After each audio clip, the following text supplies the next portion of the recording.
নতুন আরেকটা frozen chicken momo try করা হয়েছে আর এই চিকেন মোমোটা কিনে কিভাবে বাস খেলাম সেটাই তোমাদের সাথে এই ভিডিওতে শেয়ার করব। যারা আমাকে রেগুলার ফলো করে তারা জানে how much I love momo. আমার এত পছন্দের একটা জিনিস এটা। আমি তো কয়েকদিন পর পরই নূরজাহান রোড গিয়ে মোমো খেয়ে আসি, তো যখন যেতে পারি না আমি বাসায় অনেকগুলো ফ্রোজেন চিকেন মোমো এনে রেখে দিই, যাতে করে যখন তখন স্টিম করে খাওয়া যায় আর কি। তোমাদের এর আগে আমি অনেকবার ফ্রোজেন মোমো দেখিয়েছি যেগুলো খেতে অসাধারণ ছিল, তবে এটা প্রথমেই আমাকে ডিসঅ্যাপয়েন্ট করেছে এই দেখো, এইটা কোনোভাবেই আলাদা করা যাচ্ছিল না একটা থেকে আরেকটা। আমি এর আগে যতবারই ফ্রোজেন মোমো কিনেছি প্রত্যেকটা আলাদা আলাদা করে পিস থাকে, বাট এখানে প্রত্যেকটা পিস একসাথে করে দেওয়াতে একদম লেগে গেছে। এখন অনেকেই বলবে যে এটাকে আগে ডিফ্রোস্ট করে নেওয়া উচিত ছিল, তবে লাস্ট বার আমি আরেকবার একটা মোমো এরকম লাগানো ছিল, পরে ডিফ্রোস্ট করে নিয়েছিলাম। লাস্ট বার পানি গলার পর এই মোমোর যে ডোটা একটার সাথে আরেকটা এমন ভাবে চিপকায় গেছে যেটা কোনোভাবেই ছুটানো যাচ্ছিল না। এই জন্য এবার ফ্রোজেন অবস্থাতে আমি স্টিমে বসায় দিলাম। তারপরে এখন আমি চিলি অয়েলটা বানায় নিচ্ছি। এই অয়েল 2 মিনিটে বানানো হয়ে যায়। তেলের ভিতর রসুন ছেড়ে লবণ দিয়ে এরপর চিলি ফ্লেক্স গুলো দিয়ে কিছুক্ষণ নাড়লেই চিলি অয়েলটা রেডি হয়ে যায়।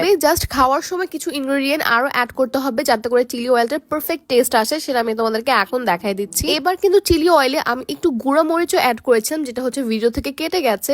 কোনোদিনও ঝাল হয় না এরকম চিলি ফ্লেক্স দিলে, ঝাল হওয়ার জন্য একটু গুঁড়া মরিচও দিয়েছিলাম। এখন আমি সোয়া সস অ্যাড করছি, তারপর অ্যাড করব চিলি সস। তোমরা আবার টমেটো সস ইউজ করতে যেও না, এটার টেস্ট একদমই বাজে লাগবে। এরপর আমি একদম লাস্টে একটু লেবু চিপে দিব। লেবু দিলে টেস্ট অনেক ভালো আসে। সো তোমরা একবার এভাবে ট্রাই করে দেখো, চিলি অয়েলটা অনেক মজা লাগবে খেতে। এই চিলি অয়েল বানাতে বানাতে কিন্তু ওই পাশে আমার মোমোটা স্টিম হচ্ছে। আমি 5 থেকে 6 মিনিটের মতো এটাকে স্টিম করব। তো মোমো স্টিম হতে হতে তোমাদের কিছু হিসাব দেখাই। এখন যে হিসাবটা পড়ে আছে এটা বাণিজ্য মেলা পড়ে গিয়েছিলাম, এটা নেওয়া হয়েছে রীতিমা পেজ থেকে। শুনে আমি পেজের নামটা দিয়ে দিচ্ছি। আরো অনেকগুলো সুন্দর সুন্দর কালার্স নেওয়া হয়েছে, যেমন এই পার্টি হিসাবটাও নিয়েছি বটল গ্রিন কালারের, দেন এই নুড কালার হিসাবটা। তোমরা এদের পেজ থেকে হিসাব নেওয়ার টাইমে আমার কোড ব্যবহার করলে 5% ডিসকাউন্ট পেয়ে যাবে। এটা রোদেলা 5। অনেকগুলো সুন্দর সুন্দর কালার নেওয়া হয়েছে। এর মধ্যে ব্ল্যাকটা আমি সব থেকে বেশি পরি দেখে ব্ল্যাক থাকার পর আমি আরেকটা ব্ল্যাক কালার নিয়েছি। তারপর হট পিঙ্ক কালারটা তো পরা অবস্থাতে দেখেছোই আমাকে। প্রত্যেকটা হিজাবই অনেক সফট। আর লাস্টের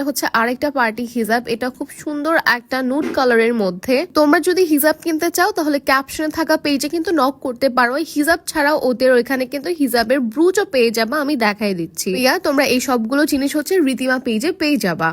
তোমরা কখনো এরকম একসাথে মোমো কিনবা না, যেগুলো আলাদা আলাদা করে পিস থাকে ওই বক্সগুলো কিনবা। এভাবে কিনলে পুরাই ঠকে যাবা। কি বিচ্ছিরি অবস্থা হয়ে গেছে। যাই হোক, এইটা কোনো ম্যাটার না, যদি খেতে ভালো হয় আর কি, এগুলো আসলে কোনো ম্যাটারই করবে না।